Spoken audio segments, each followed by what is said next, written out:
The cruelest round in World Cup history has just begun. Not the final, not the semi-final, not even the quarter-final. This one. 32 teams are still alive. 16 of them will be gone in 6 days. No second leg. No table to climb. No time to recover. One game, one afternoon, one mistake. And a country goes home. That is what makes this round different. For the first time ever, a 48-team World Cup has handed us a round of 32, and now the giants, Brazil, Germany, the Netherlands, all step into the part of the tournament where being the better team is no longer enough. Because the World Cup is not a league. In a league, the best team gets time. 38 games. Home and away. Bad days get buried under good weeks. A lucky goal against you in September never decides your season in May. The table is slow. That is exactly why it is honest. A knockout round is not slow. A knockout round is a trapdoor. It does not ask who you are over 9 months. It asks who you are today, between 2 whistles, while one goalkeeper has the night of his life, and one shot clips the outside of the post instead of the inside. That is cruel in any sport. In football, it is brutal. Because football barely scores. A normal match gives you 2 or 3 goals. That is it. 2 or 3 moments in 90 minutes where the scoreboard actually moves. In basketball, one lucky bounce vanishes inside 100 points. In football, one deflection becomes history.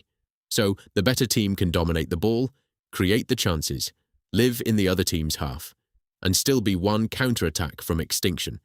The scoreboard does not care who controlled the game. It only counts what crossed the line. And this week, 16 matches will be decided inside that tiny gap between what should happen and what does. That gap is where World Cups live. It is where Cape Verde, a nation of 500,000 people, at their very first World Cup, can finish above Uruguay, 2-time world champions, and march into the last 32. It is where the underdog looks at a favourite and thinks, we do not have to be better forever. We only have to be better once. That is the secret of the knockout round. The underdog's job gets smaller. In a league, the weaker team has to keep proving itself, week after week, until the truth catches up. In one match, it has to prove nothing. It only has to survive long enough for the panic to switch sides. At 0-0 after 20 minutes, the favourite is calm. At 0-0 after 60, the favourite is irritated. At 0-0 after 80, the favourite is afraid. And fear changes the game. The passes get faster. The shots get worse. The crowd groans before the move is even finished. Players who normally wait for the right chance start forcing the half chance. That is when the round turns cruel.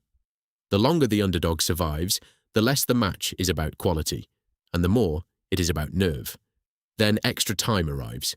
30 more minutes for tired legs, cramping calves, and players trying not to make the mistake that will follow them for the rest of their lives.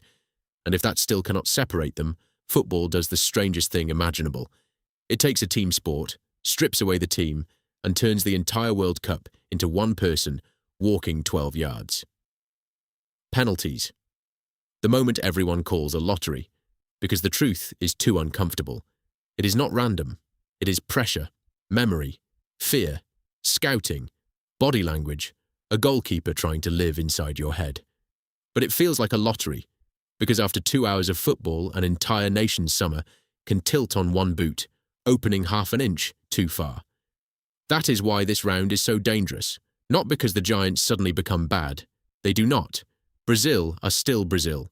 Germany are still Germany. The Dutch are still the Dutch. The round of 32 does not need to prove they are bad.